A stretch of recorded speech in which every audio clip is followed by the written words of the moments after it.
Hello and welcome. Today is Tuesday, September the 23rd, 2014. This is Paul Sandhu coming to you with another episode of Wake Up and Live Radio. I have on the line with me today a repeat guest and a very popular guest of that, Mr. Rob Kirby of KirbyAnalytics.com. And as the name of his website suggests, Rob Kirby is an analyst par excellence.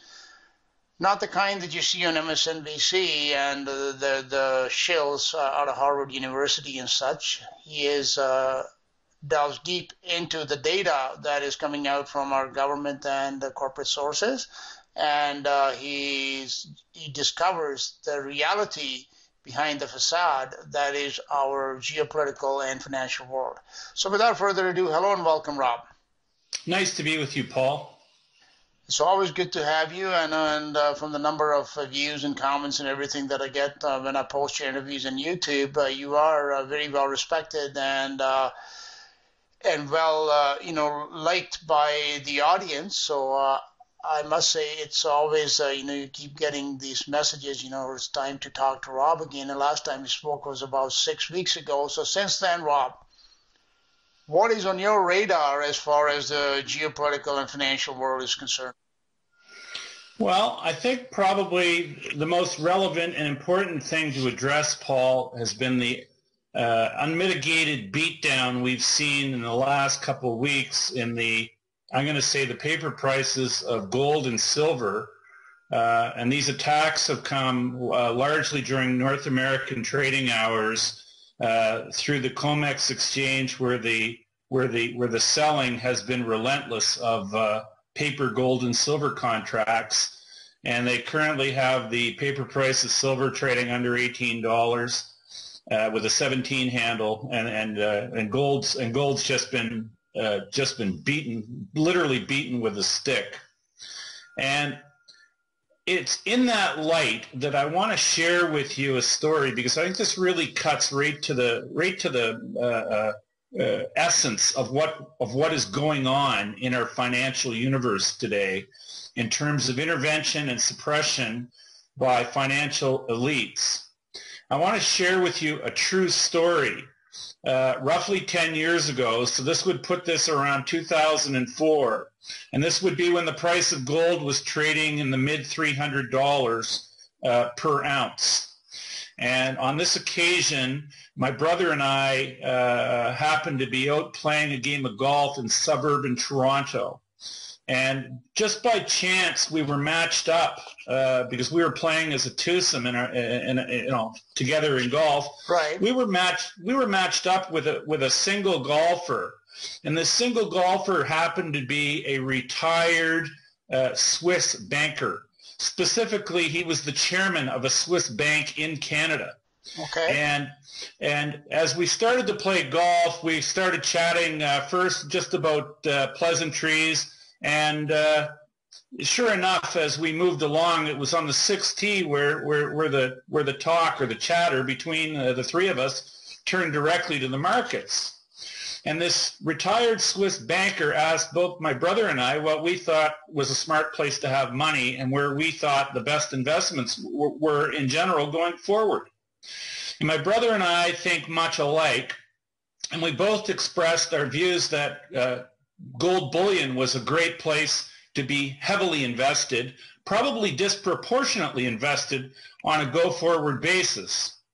And it was then that this retired Swiss banker, a former chairman of a Swiss bank in Canada, he explained to us, or he tried to explain to us in very emphatic terms.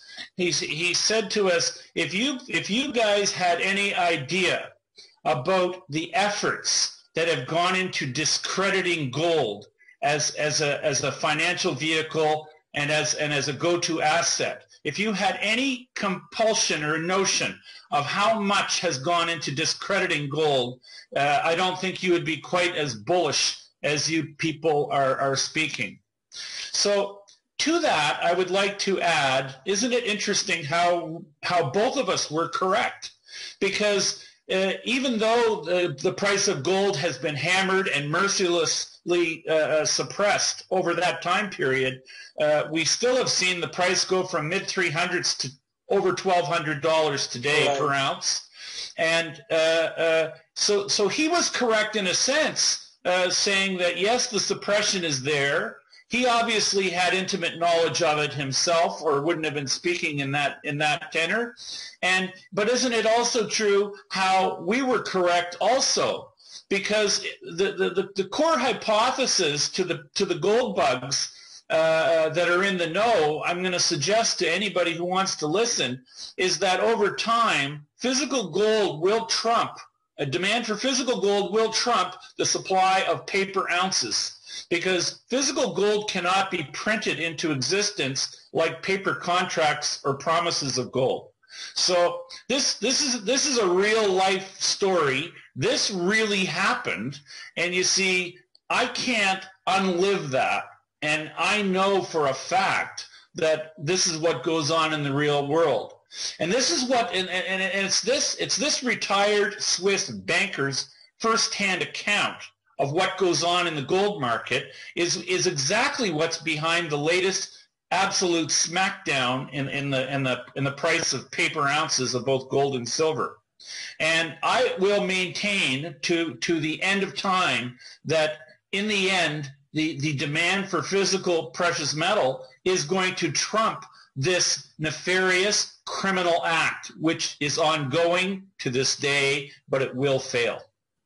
So there. Rob, I have been noticing lately, when you, like one of the websites that I peruse regularly is, of course, Zero Hedge.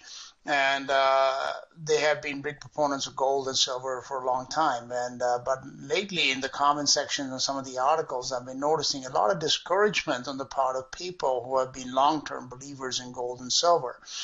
And I guess the frustration comes out of the fact that this suppression, it seems to have taken on, it is like, let's say in the past they had like a 10-pound, if it's like a bar, a weight bar or something on your head. Now it seems like it's like a 100-pound bar. It's like that much greater, the suppression. At least it seems like that to me. So do you think like what you're talking about, like what might have been happening back in 2004, that it is happening on a much bigger scale right now? Yes, Paul. The nature of the beatdowns are a reflection of the desperation of the financial powers that be to try to hoodwink people into believing that precious metal is not a go-to asset in times of crisis and in times of severe monetary debasement, which is exactly what we're seeing today in spades. So these people are acting more and more desperate as time goes along, because the financial system on the whole, our global financial system, has been moved from a ward into the intensive care unit. And this raises the level of desperation on the part of the people that would have us believe that the status quo is going to be the way of the day. The status quo seems to be, yes, you're right, seems like everybody's buying into this mantra that everything is always going to keep on going up and up and up. And I don't really see, like, you and I, like we're in the Toronto area, and then from what I read about what's going on in Philly or in San Francisco, I've talked to some people there as well, or in New York, everybody's living the high life. This is like the roaring 20s all over again, while, Rome is burning. So you think that this system is closer to some sort of meltdown than it has ever been? Or do you think Absolutely. They can keep this game going for the next 20 years? Absolutely, Paul. The system is showing signs of stress, and I think we're also seeing it. If you want to sort of transpose this into the geopolitical realm, I think we're starting to see fractures and fissures in the traditional call it the Western Alliance or the NATO alliance, because we're seeing America undertake new adventurism. In the last 24 hours, we've seen them engage in bombing runs inside of Syria. And the traditional backers, or the big backers traditionally, of American activity, and I'm going to say namely the big European powers, the Germanys, the Frances, and I mean, look at Turkey, who is all but canceled their membership in NATO. They're not singing off the same hymn sheet anymore, and American adventurism is being seen increasingly around the world as a failed action, as failed policy, and this is serving to, I would even say, at a growing pace now, it's beginning to signal the isolation of America, the isolation of the U.S. dollar, even though that may run contra to recent increases in the U.S. dollar index, or supposed strength in the U.S. dollar.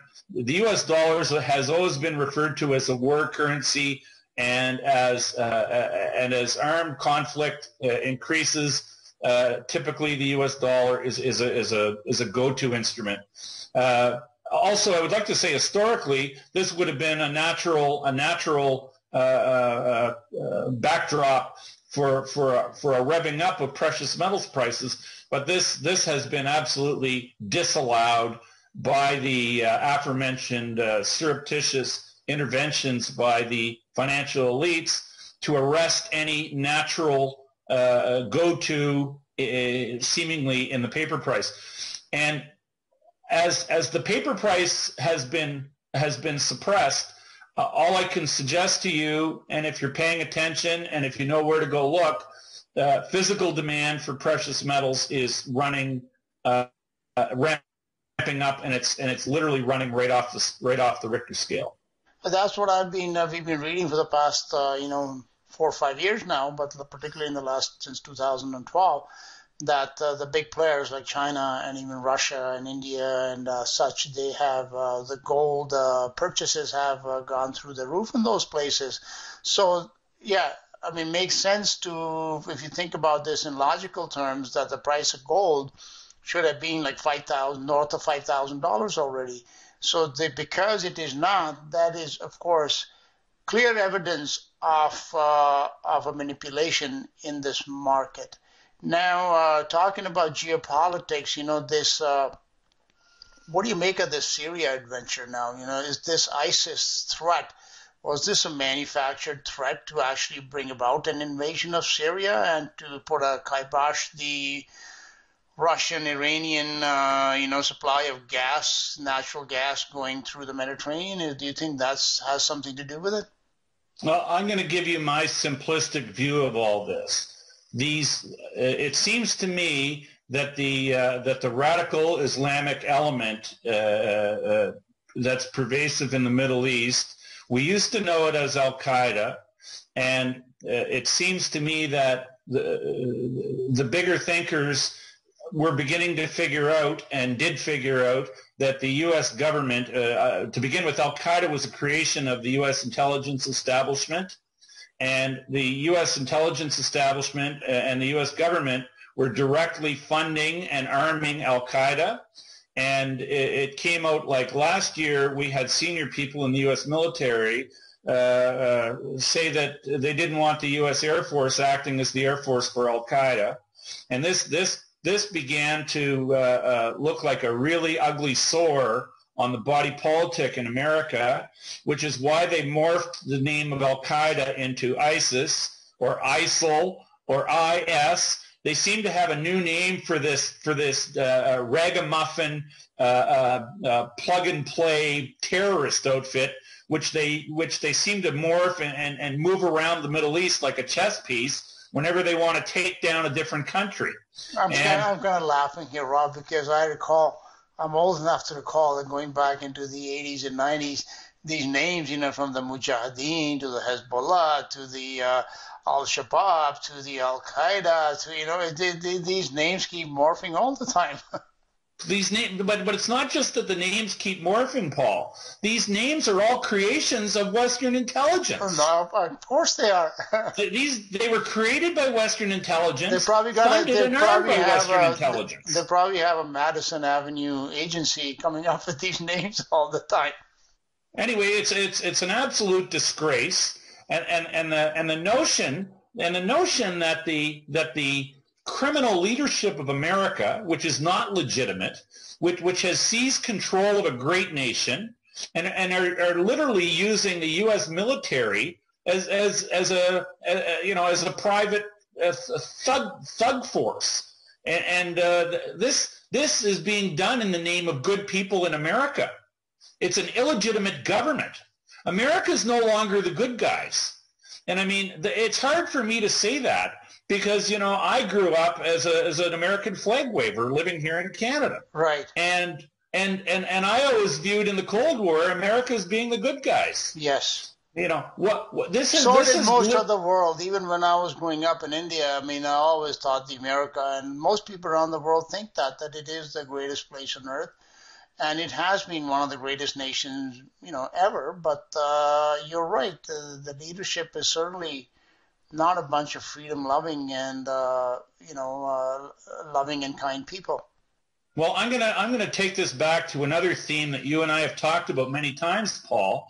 The reality is America is an occupied country, and America has been occupied by a group that I refer to as the globalists. Mm-hmm. These are people that are soulless. These are people that do not know or respect national borders, and these are people that are promoting and advocates of one world government, one world currency, and one world religion, which is specifically the worship of state. Right. And that's the current situation, and that's what's driving all of this mayhem and madness, which is coming out of the West. So it's really a travesty that a great nation like America has been taken over and is an occupied country. And is being used in such a degrading, detrimental way towards humanity. It's a disgrace. Absolutely. I totally agree with you. And you know what? I just also to agree with something you said at the beginning, that this alliance or this, the NATO, for example, or the Western nation alliance that has been very strong in the past, especially since all through the 20th century, you say, like France and the US and UK and even Germany, although they had the wars, but for the most part, it's been in the Western Hemisphere. They have been strong allies, but especially since the end of the war. And now, like I was reading just today, that some French farmers, they set fire to a tax office because of this devastating effect these Russian sanctions are having on European farming. It looks like it's damaging the EU far more than it is Russia. What do you think about that? Well, that's completely true, Paul. The sanctions, all at American behest, are definitely damaging the EU a lot more than they're damaging Russia. And this is another reason why the traditional Western alliances are beginning to fracture, and American guidance is breeding ill will towards America and basically forcing America into an isolationist posture, because these people in Europe are not going to sit back and allow America to dictate their ruin because they have a group of power-hungry, megalomaniac narcissists running Western geopolitical issues. And it's not a good scene. And it's fraught with really big danger because I'll tell you, Russia stands in opposition to what America is trying to accomplish, and as a wider part of what America is trying to do, America is trying to isolate and damage Russia, and it seems to me anyway, that what America's trying to do, they're actually doing more to themselves than they are to Russia. And if anything, they're driving other nations and other powers into the Russian slash Chinese slash anybody who's rational into their camp. So misguided policies. These are misguided policies. And you know what? This is all fraught with danger, and this has the ability to blow up into something really, really, really ugly for humanity and for the globe. What you're talking about, of course, is another big war, and this time not involving,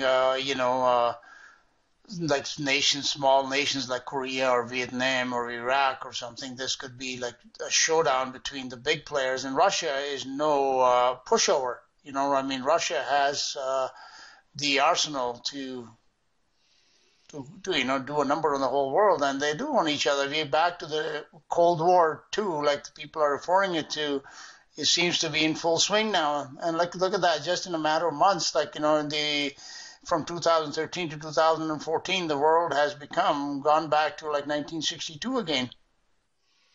Yeah, I agree with you, Paul. And from that standpoint, I think we can all just hope and pray that there are still some people in the United States military who have taken their oath to the U.S. Constitution, take it seriously, and prevent these megalomaniacs who've taken control of the body politic in America and can talk some sense into them. Jim Woolley, he's talked to him many times, and he has said that he claims that there is a rift in the U.S. So-called defense industry, that the Pentagon regulars and the CIA, black ops militaries have diverged, and there is a real, difference of opinion and also of action between these two groups. So that is something which I think offers some hope, like you're saying, that it is not just the Blackwater boys that are running the shows. But Paul, I'll just add, I'll throw this in on top of what Jim had to say, or what Jim thinks in this particular area. It's not really a matter of conjecture. It's actually a matter of historical record that a year ago, when the Obama administration wanted to attack Syria, right, a high-ranking, I think it was the head of the Joint Chiefs of Staff, is alleged to have gone to Obama literally on the eve of such a flawed action, and told him that this will not occur, and apparently it caused the Obama administration to back off and reconsider and not pursue this action at the time it was planned, namely like a year ago. And it seems now that, I don't know whether they've purged the dissenting voices out of the military now, because now it seems that they've recoiled and they're going at it in a different direction. They want to take down Syria, it seems, and I think there's usually, in most cases, there are bigger issues at play. I can't help but think any attack on Syria or any attempt at regime change in Syria to get rid of Bashir Assad has something to do with Syria and Iran having a joint pact, much like in NATO. An attack on one NATO member is considered to be an attack on all NATO members. And it doesn't escape my attention that Iran and Syria have a joint defense pact, where an attack on either one of them is considered an attack on the other. And whether they're trying to coax Iran into some sort of an armed conflict as well, who knows? But all I know is that the people that are trying to incite the violence, or trying to incite this regime change and regime building in the Middle East is up to no good. And of course, we got to keep in mind that Russia is also a big ally of Syria. So, they're not going to abandon them completely, and I'm sure they'll provide them with covert support, if not an open, military personnel and hardware support, but at least they are being supported by Russia covertly. What about this Ukraine situation now? What's going on in Ukraine? The situation in Ukraine, the elevator version of it is that Western interference in Ukrainian politics basically removed a duly elected regime in Ukraine, and as Victoria Nuland, who's an assistant secretary of state, was recorded on the phone saying the Nazi tainted person that was installed as the leadership of Ukraine after the elected leaders were deposed. Victoria Nuland was recorded saying this new guy was our guy, right. and we have the likes of George Soros beating his chest, saying how $5 billion in NGO funding, non-government organizations, was basically used to seed the uprising against the elected government of the Ukraine. So here again, it's another instance of U.S. meddling, and this all was done. I understand it to be having been done in the name of trying to ring fence Russia with the installation of NATO-friendly armaments and missiles. And this flies in the face of promises made to Russia when they took down the Berlin Wall and they broke up the former Soviet Union.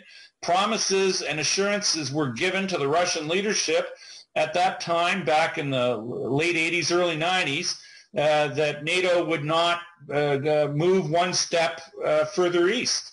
Well, what this has all shown is that the word of American leadership isn't worth the paper that it's written on, and their word means nothing.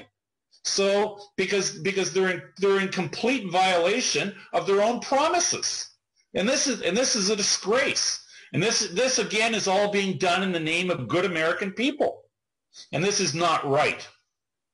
But Rob, that's there's nothing new in that department when former allies mysteriously and suddenly seem to turn into enemies. We can just think back and look at Saddam Hussein, Muammar Gaddafi, Gaddafi and Tony Blair, the famous photo op, and big buddies hugging each other.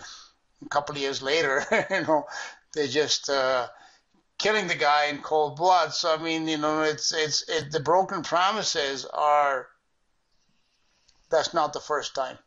No, the broken promises. There's a litany of them, Paul, and they've become quite legendary at this point. I think the world outside of the borders of America and maybe North America, they certainly have woken up, and that's why I've been reading and understanding that one of the consequences, of course, is the death of the petrodollar, or maybe not the death, but at least it's starting to bleed more and more. Even recently, I heard that Russia has been sending some big tankers full of oil to Europe, and they are accepting payment in rubles. And of course, China, Russia signed this very big deal back in May, $400 billion or something worth in energy. And from what I understand, that deal has not been denominated in dollars. So with that, what does that signify for the petrodollar and the American dollar in general? Well, to put it in very, very short and layman's terms, the euro dollar, the petrodollar, or the continued use of the petrodollar as the world's reserve currency has been the enabling instrument for America to project its hegemonic power around the world. It's been the tool of influence, and it's the essence of American power, because it gives them control over the financial apparatus. globally. And this is why we've seen Russia and China band together with other BRIC nations, and this is why they are in an all-out attempt to kill it. And and in my view, it's something that needs to be killed for the sake of humanity, because the stewardship of the world's reserve currency has been so astronomically abused that it's a disgrace to humanity. And the people that have had this been the stewards of this, they need to stand down, and they need to be put down, because they have no right doing what they're doing. This is the essence of crimes against humanity, and a lot of these people deserve to be dragged into into the world court and charged accordingly. That's my thought on that. And that's why the rest of the world has become so anti the petrodollar or U.S. dollar hegemony. So that's it in a nutshell. I'm of the opinion that any type of paper currency is not a suitable substitute for a reserve currency that has been around for 5,000 years or more, and that, of course, is gold. So whether it's the yuan or ruble or anything else that might take a place besides the dollar or replace it, it is eventually going to get corrupted. So what the world really needs is a return to some sort of sound money standard, and by that I would mean something like gold standard. What do you think about that, Rob? I think you're right there, Paul. And I do believe that even if we don't end up going back to a pure gold standard or a pure bimetal standard, we are certainly, even if it's kicking and screaming, we are going to be forced back onto a system or a monetary system which is at bare minimum asset-backed, where tangibles will be a serious component to any new currency regime. And at the core of that, most definitely, gold and silver will be a big part of it. But it could end up being a basket that includes things other than purely precious metal, because there could be a component of energy represented by crude oil or natural gas, and possibly even something from the agri complex or foodstuffs put in there for good measure.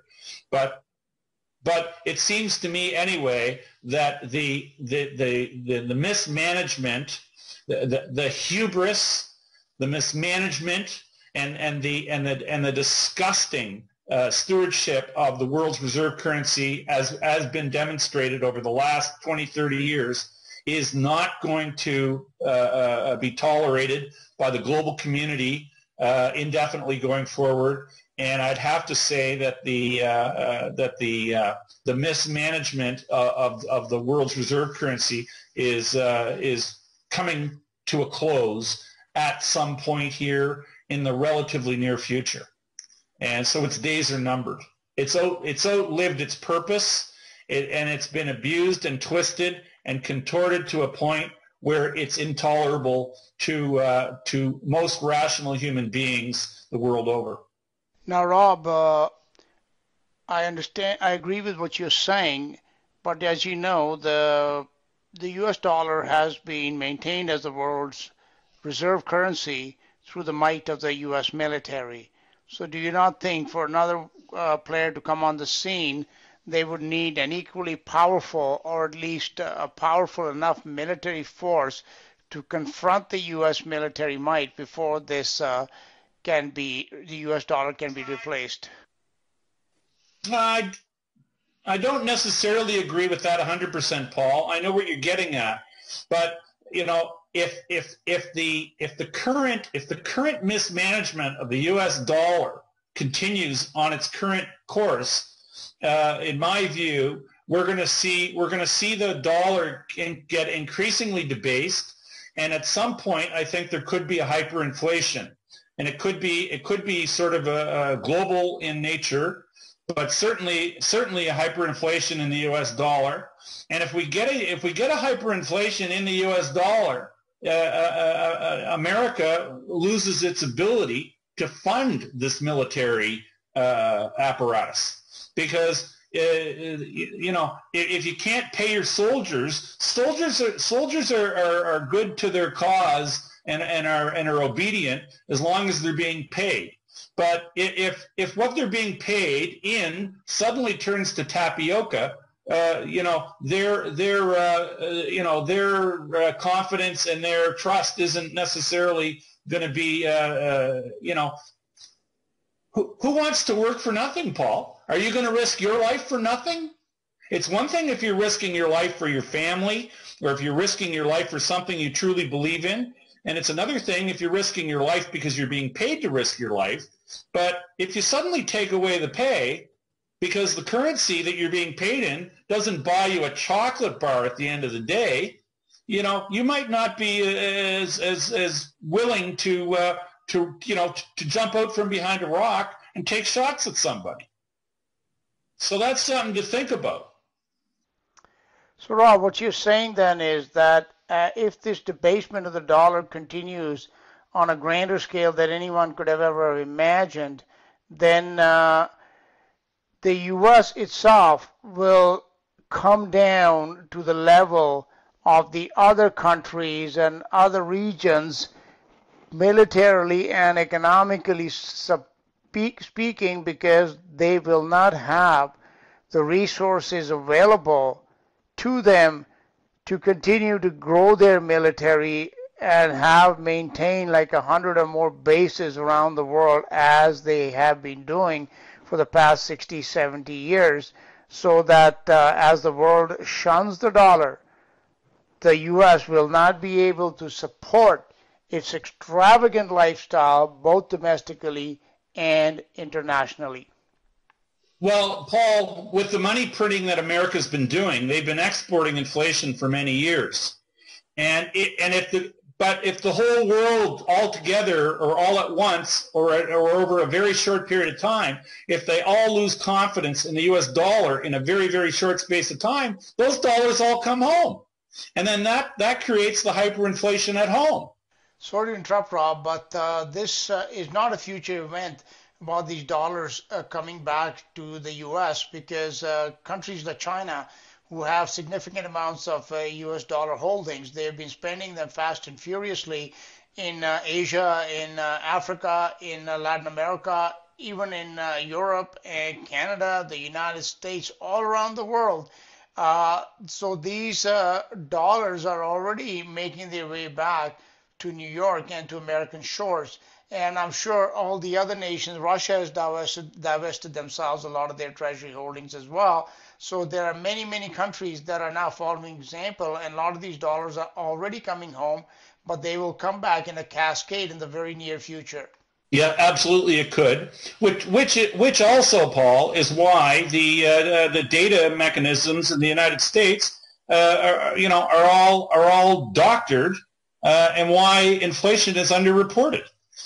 Which explains the discrepancy between the likes of John Williams at shadowstats.com and his reconstruction of true inflation data and the lies that are reported by the U.S. Fed and the U.S. Treasury. And the discrepancy there is quite large. We're told that we have inflation under 2% by the U.S. administration, and you have John Williams who reconstructs the inflation data to put it in constant terms, in one case back to the way it was measured in 1980, and this discrepancy there is something like 600 or 700 basis points. So what's being reported is 1.6 inflation is really something maybe closer to 9%. And 9% inflation in 1980 gave the central bank or the Federal Reserve reason to jack interest rates up to double digits. And so there we go. The Fed claims they'll put up interest rates next year in 2015. So, Rob, what do you think will happen? Interest rates will never go up, not in a material way. And the reason they're not going to go up is because the U.S. Treasury has the ability to keep them effectively at zero. And I've been saying this now for the last 6 or 7 years. I can tell you for a lot of that period of time, I stood alone, and I had people laughing at me when I said rates wouldn't go up, and in fact, they would go down. And that's exactly what's happened.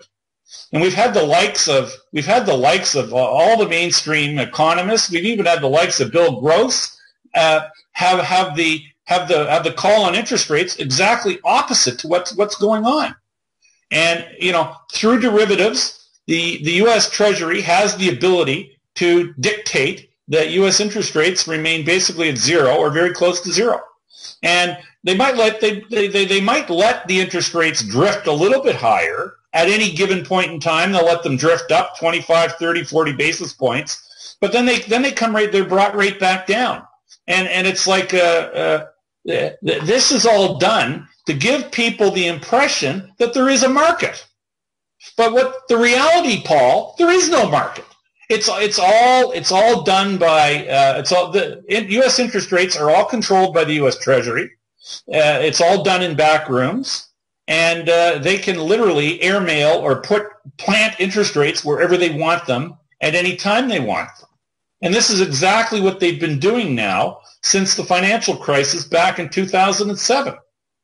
Interest rates are homemade in the United States. Real price discovery in any essential or strategic market, whether it's interest rates, whether it's currency rates, whether it's the energy complex. These prices are all dictated by a bunch of narcissistic clown globalists who think they know what's better for the world than the world itself, and it's a disgrace.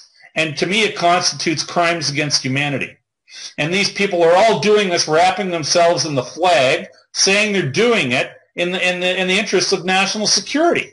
Well, to me, that makes them no different than German officers who obeyed Hitler's orders. And we all know what happened to them. They went to a place called Nuremberg, and they were all put on trial. And the people that are running the colossus that is the Western monetary complex, they all deserve to have their Nuremberg someday too. And you know what? And if there is a God, they probably will face just that, because they all deserve it. Well, the Bible tells us that whatsoever a man shall sow, that shall he also reap. So yes, they will face their Nuremberg in a higher court of justice, where the justices and the judges cannot be bought, because the judge, God, is a righteous judge, and their judgment, it may be delayed, but it will not fail. That much is for sure. It is unlikely that in this world, which is of course run by their god Satan, because they are all Satanists, that they will actually face judgment, because most of them live long, very wealthy and powerful lives, and then they go on into the great beyond to meet their maker, and that is where they are going to face their Nuremberg. Anyhow, be that as it may, we have to deal with what we have in this life here, and we do not need to fear them. That much is for sure. Now, switching gears a little bit, Rob, let's talk about the equity markets. As you know, that everybody considers, or most people equate the health of the economy with the health of the stock market. And as the Dow Jones and the S&P 500, they keep making new highs, and they're going up and up, and Wall Street gets, goes higher and higher, and those brokers on there, I'm sure they're snorting a lot more coke, and they keep getting higher and higher, and think that this bubble and this balloon is never ever going to burst. What do you think? Are we in a perma bull, that this market is forever going to go up, or do you see some trouble on the horizon? Well, the equity markets, in my view, Paul, are psychedelic, and they are something that people should try to avoid at all and any cost. They are a figment. They are a figment of a narcissistic egomaniac, megalomaniac dream. And I place absolutely no faith whatsoever in equity values today. They are absolutely contorted. They are a product. They are one of the very, very few end products of the unmitigated debasement of currency and printing of money that's been allowed to rise freely to try and give American and Western citizens the false sense of security that they're actually getting wealthier. And this will, I do believe, in the end prove to be a false assurance to the people that have got faith in the equity markets. I do believe that faith will be shattered at some point in time.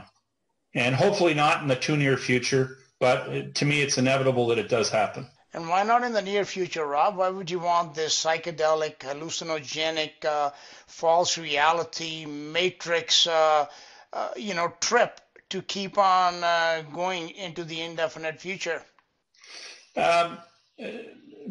Because, Paul, what's destined to come our way isn't going to be a pleasant experience. But Rob, if there is a cancer in the body is sick and dying, is it not better to excise the cancer or to remove it as quickly as possible rather than let it grow bigger and bigger? Yeah. You're right. Listen, chemotherapy I don't think is fun. And so when I say, not looking forward to it, I don't know anybody who would be looking forward to chemotherapy or radiation treatment or something as radical, as any of those things might entail. But come it will. And, all I'm saying, Paul, is that when it gets here, it isn't necessarily going to be happy days. I agree with you, Rob, that happy days will not be here again anytime soon, and that we will not be returning to Mayberry, leave it to Beaver days. They are forever gone, at least as far as our civilization is concerned. And the signs are not just evident in the financial realm; they're also evident in the natural and realm as well, or maybe even the unnatural realm, because what we have right now is a reported or alleged outbreak of Ebola going on in West Africa, and it seems to be the reports about it are conflicting. Some say it's growing much bigger than is being reported, and some say it's a hoax. So I just wanted to get your take on it. What do you think about this alleged Ebola outbreak? Well, it's another one of these stories that seems to have or implicate call it the intelligence / military industrial complex of the great United States of America in their misguided ways, because it is a fact, Paul, that the U.S. Branch of the U.S. government, which is the Center for Disease Control, CDC, based in Atlanta, was granted a patent on the Ebola virus in 2010. And isn't it interesting how Ebola patients, America has seen fit to bring people with active Ebola directly into the continental United States for treatment.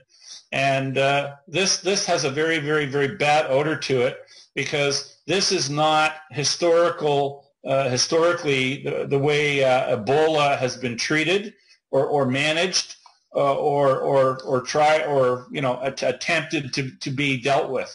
So everything these days about the U.S. administration seems to have a bad odor to it, and I can't help but think that this is another very, very sad and sorry clandestine attempt to create havoc and to somehow create some sort of a super weapon or a super something to create more havoc in the world, because everything the U.S. administration seems to be doing these days seems to have havoc as its final outcome. I don't like the look of it. It doesn't seem right. It smells bad. And usually when something smells that foul, there's no good to it. Personally, I think this is an instance of biowarfare. I do not believe that there is a natural outbreak of Ebola. I think there may be an outbreak for sure, but it has been helped along by, as you said, various agencies and various intelligence groups of the U.S. and possibly other, the globalists, as you call them, so that there are more groups involved in this than just the U.S. The U.S. is, of course, the front man, but the ones that are pulling the strings in the back, they are not necessarily Americans. Be that as it may, so this Ebola outbreak is definitely something to keep an eye on, because it is one thing it is definitely going to be used as is for bringing in more and more draconian measures, for bringing medical emergency laws that will wipe out any remaining liberties, and it may actually be allowed to mutate into a full-blown epidemic and pandemic that may actually destroy millions to fulfill the depopulation agenda, which we have all heard and read about for a very, very long time. So as far as what is going on in Africa, I don't really know for sure, but it is very, very suspicious to say the least. Yeah, I agree with that, Paul. In my view, if we end up with a big Ebola problem in North America, it in all likelihood represents a false flag on the part of leadership to basically strip mine more civil liberties from an already impoverished population. That, sir, I was going to say, and that's just another one of the fruits of globalism, because that's what globalism is all about, Paul, to return us to a feudalistic society. Strange as it may seem to us, there are many elite and very rich and powerful people that actually consider the feudal system to be the ideal system, not a democratic one, not one of egalitarianism, but one in which the few control the many. So therefore, yes, the return to feudalism is not just something that is possible. It is actually being actively pursued, and policies are being implemented to bring it about.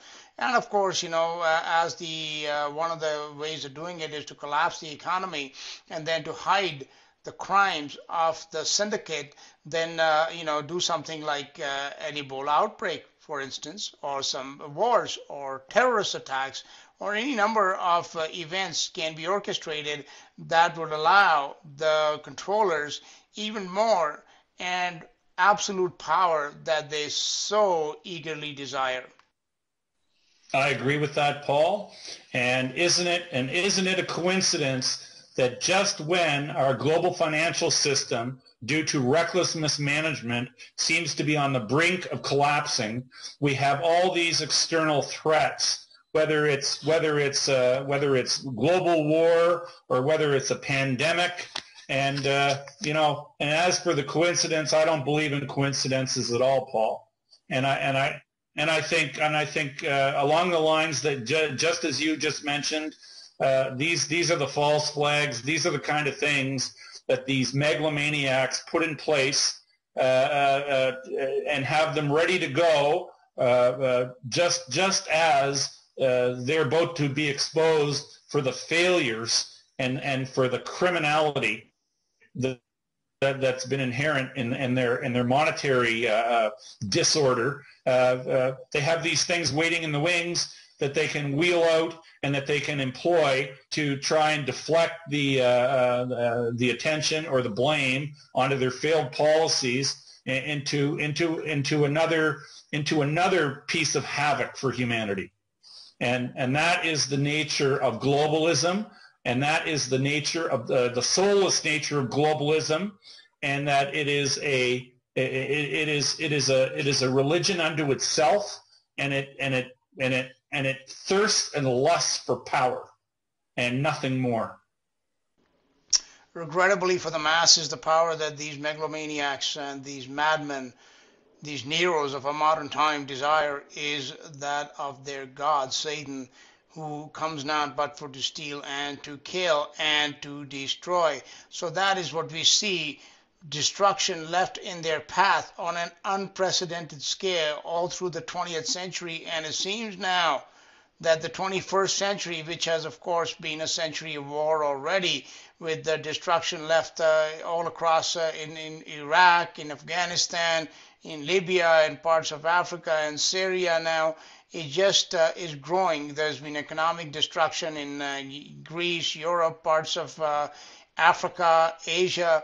Everywhere we turn, there is destruction, mania, and complete insanity that is running amok in this world. And therefore, we can see that, there is going to be much more pain ahead. So that, there is, of course, there will be an end to this madness. Of that, there is no doubt, Rob. But while we are going through the process, it is going to be indeed a painful one. And we thankfully, we want to tell people that this is not an anti-America diatribe. It is just a laying out of the facts as we see them and as you see them. You're just presenting them. And now it is up to the listeners to go and do their own research and to confirm these facts, and having confirmed them, to begin to prepare for these times, which are only going to get more severe as the days go by. One thing that people do not understand is the extent of power that the U.S. has wielded over the past, since the end of the Second World War, over the entire world, due to the fact that the U.S. dollar is used as the reserve currency. And let me give you an example. I have a friend of mine who is in India who does, import and exports like things like rice, and imports some other food products into India. So Walmart is now in India. So he had done a deal with Walmart. After much pain and due diligence and everything else, takes like 6 or 8 months to get in there, but he did. His company managed to get in there, and they were going to supply Walmart with a huge quantity of dates, which then Walmart would package and which Walmart would sell. So what happened is that his company ordered all these dates from Iran, and we're talking many container loads full, and they were destined to be sold to Walmart in India. And the next thing you know is that the U.S., this is back in 2007 or so, that the U.S. decides to sanction Iran, and suddenly Walmart is not able to buy these dates any longer. So there you go. So this is a deal between two third parties without any involvement of the U.S. except for their currency. And look what it did to these little guys that are out there just trying to do a small business. And isn't it amazing how what's good for the goose isn't good for the gander? You see American power putting the kibosh on third-party deals like you just mentioned. Meanwhile, the likes of Halliburton and players in the energy complex remain engaged in places like Iran and in places like Russia, despite there being sanctions placed on the little guys. And isn't it funny how the system and the people that wield the power aren't subject to their own laws and their own rules? And that is representative of a breakdown in law and order. And that is a picture of what America has become. And it's not something that growing up I ever thought I'd live to see America become. You know what, Paul? I think it's very important to remind listeners that in terms of being anti-American, not in my entire life have I been anti-American, but I'm anti the criminals who have seized control of the American levers of power. I'm not anti-German, but I'm certainly anti what Adolf Hitler tried to do. I am not anti-Chinese, but I am certainly anti what Mao tried to do or did do with his liquidation of tens of millions of people. I am not anti-Russian or anti anyone in that part of the world, but I'm certainly not an advocate of what Joseph Stalin did, liquidating people. So no, this transcends, in my view, Paul. This transcends race, and this is about humanity, Paul. And if we can't join together for the advancement of humanity, God help us all. Well, thank you, Rob, for you certainly are doing your part in waking up the sheeple. And yes, the truth is not always pleasant. It is one thing that most people like that movie. You can't handle the truth. It is actually true that the majority of people they can't handle the truth, and therefore they like to live in their fantasy world. They living these vicarious lives through their sports teams and through their movie stars and such, watching American Idol and dreaming, that they are going to be rich and famous rather than facing the ugliness of this world. But it is the way it is, and we do not want to be living with like ostriches with our head in the sand. We would rather present the truth the way it is, bitter pill that it is, and let people make up their own minds as to the validity of the information that is presented in these programs. I want to thank you that you take the time to come out and do these programs and inform the public at large. So before we go, Rob, could you please give out your website address and any other information about any products, services that you may provide, or if somebody wants to contact you, where they would be able to do so? Yeah, Paul, my pleasure being with you today. And you can find me on the web at kirbyanalytics.com. That's it. Well, Rob, it's been a pleasure having you on my program, and I look forward to speaking with you again in the very near future, as I'm sure there'll be much to talk about in a few weeks again. So you take care, and see you soon. Look forward to it, Paul. You be good.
Can't you see it's no use?